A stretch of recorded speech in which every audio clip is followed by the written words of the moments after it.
الله الرحمن الرحيم الحمد لله وكفى والسلام على عباده الذين اصطفى أما بعد أعوذ بالله من الشيطان الرجيم بسم الله الرحمن الرحيم ألف لام ميم ذلك الكتاب لا ريب فيه هدى للمتقين صدق الله العظيم قال النبي صلى الله عليه وسلم اقرأ وارتقي ورتل كما كنت ترتل في الدنيا فإن منزلك عند آخر آية تقرأها أو كما قال عليه الصلاة والسلام.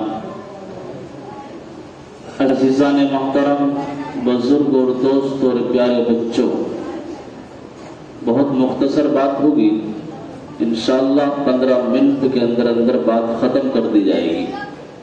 موقع بات چیت کا بھی ہوتا، کیوں؟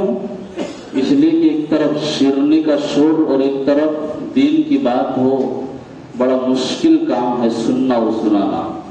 چھوٹوں کا تو کہنا کیا، بڑے لوگوں کو بھی کچھ کچھ نیتیں بھری ہوتی ہیں، بیچارے برائے نام بیٹھے رہتے ہیں.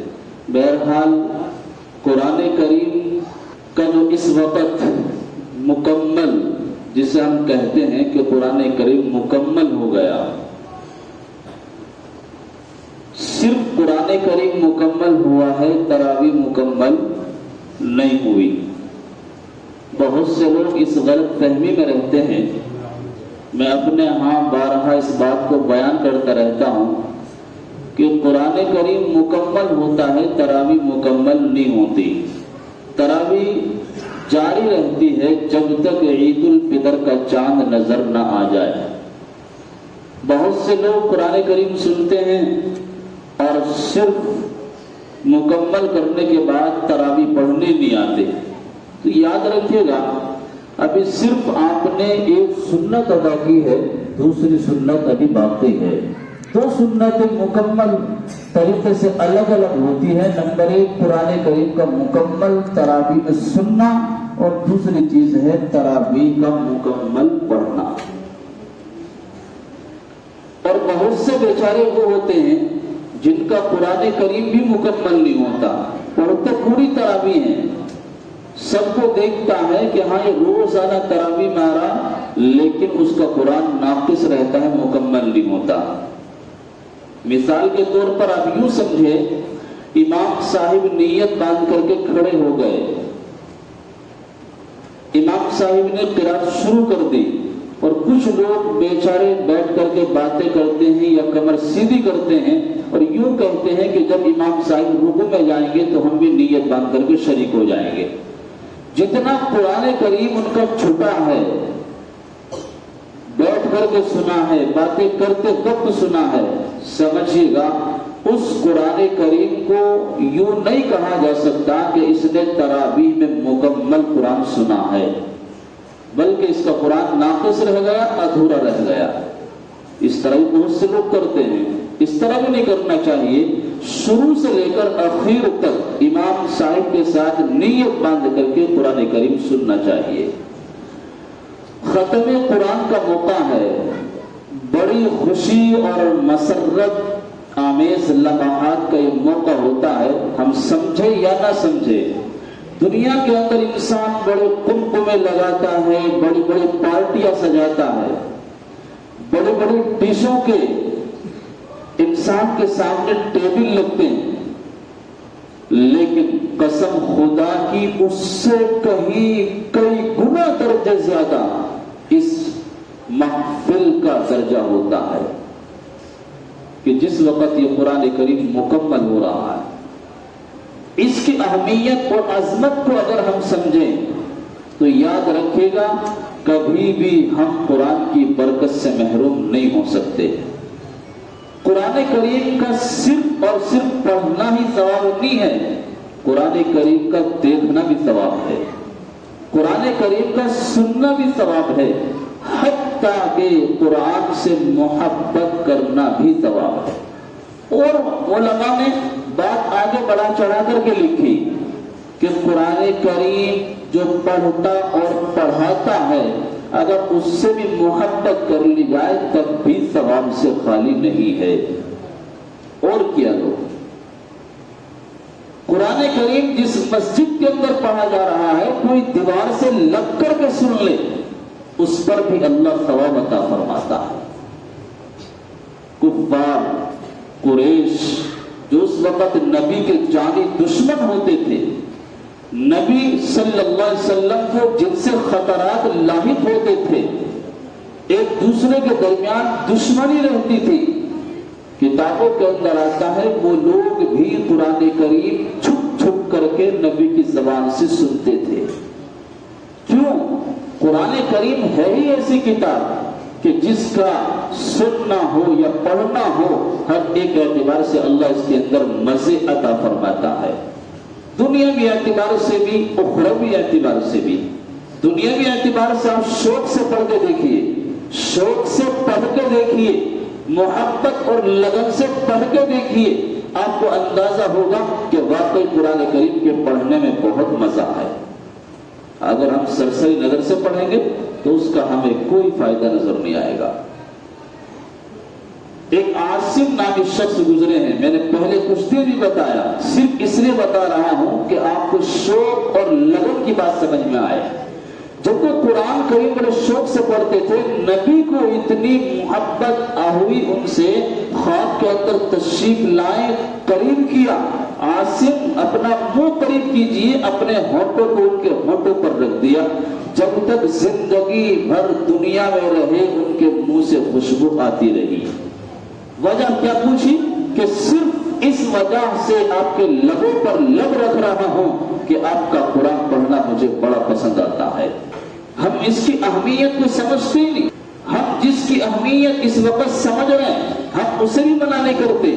پڑھائی اس تعلیم کو بھی، وہ بھی بہت ضروری ہے، لیکن خدا را سب سے پہلے ہمارا بچہ ایمان والا ہو، اللہ والا ہو، ایک انجینئر ہو، ڈاکٹر ہو، کسی بھی تعلیم کو حاصل کرنے والا ہو، لیکن اس کی زندگی کے اندر کھانے کی، پینے کی، چلنے کی، ایک دوسرے سے بات کرنے کی سنتیں اس کی زندگی کے اندر ہونی چاہیے۔ ہم بڑے کلکٹر بن جاتے ہیں، بڑی بڑی ڈگریاں حاصل کر لیتے ہیں، لیکن انہیں یہ علم نہیں ہوتا ہمیں نماز کیسے پڑھنی ہے، گھر کے اندر ہمیں داخل کیسے ہونا ہے۔ بہت سے بیچارے آفسوں سے آتے ہیں، غصے کی حالت میں ہوتے ہیں، وہاں کا غصہ گھر کے اندر آ کر کے اتارتے ہیں، نبی کی سنت وہاں بھولتے ہیں تو گھر برباد ہوتے ہوئے نظر آتے ہیں۔ اللہ کے نبی نے فرمایا گھر کے اندر داخل ہو، سلام کرو، مسکراتے ہوئے داخل ہو۔ نبی جب گھر میں داخل ہوتے تھے مسکراتے ہوئے داخل ہوتے تھے، اور جب بیوی کی نظریں نبی کی نظروں پر پڑتی تھی ایک دوسرے کو دیکھ کر کے مسکراتے تھے۔ میرے نبی کا فرمان یوں ہے، جب شوہر اور بیوی ایک دوسرے کو دیکھ کر کے مسکراتے ہیں، عرش پر اللہ دونوں کو دیکھ کر کے مسکراتا ہے۔ گھر آباد ہوں گے، برباد نہیں ہوں گے، گھر آباد ہوں گے، نفرتوں کی دیواریں ختم ہوگی، محبتوں کی دیواریں قائم ہوں گی۔ دسترخوان پر بیٹھیے گا، بیوی کو بٹھا کر کے کھانا کھائیے گا، ساتھ میں کبھی محبت سے ایک لقمہ منہ میں ڈال کر کے دیکھیے گا، زندگی بھر محبت ختم نہیں ہو سکتی۔ یہ سنتیں ہماری زندگی سے نکلی ہوئی ہے، علم نہیں کچھ پتہ ہی نہیں، کیوں؟ اس لیے کہ اس نبی کی تعلیم سے ہم آشنا ہے ہی نہیں۔ آشنا ہوتے تو ہم اس سنت کو زندہ کرتے، طلاقوں کی نوبتیں نہ آتی، لاٹھی ڈنڈوں کی برسات نہ ہوتی، کوئی عورت اپنے شوہر کا شکوہ سناتی ہوئی نظر نہ آتی کہ میرا شوہر اتنا بدتمیز ہے، اتنا خبیث ہے، بات بات پر مجھ پر لڑ بجاتا ہے، گالیاں دیتا ہے، مجھے مارتا ہے۔ اللہ کے نبی نے فرمایا کتنا بدقسمت انسان ہے، بیوی کو مارتا بھی ہے پھر اس سے بغل گیر بھی ہوتا ہے، مارتا بھی ہے بغل گیر بھی ہوتا ہے، کتنے بڑے بڑے فائدے اس سے اٹھاتا ہے، پر ایک ناقص العقل عورت پر ہاتھ اٹھاتا ہے۔ سوچنے اور سمجھنے کی بات ہے، وہ بیچاری کمزور عورت ہوتی ہے، لیکن یہ ساری چیزیں کب آئیں گی؟ جب ہماری زندگی کے اندر قرآن اور سنت ہوگی،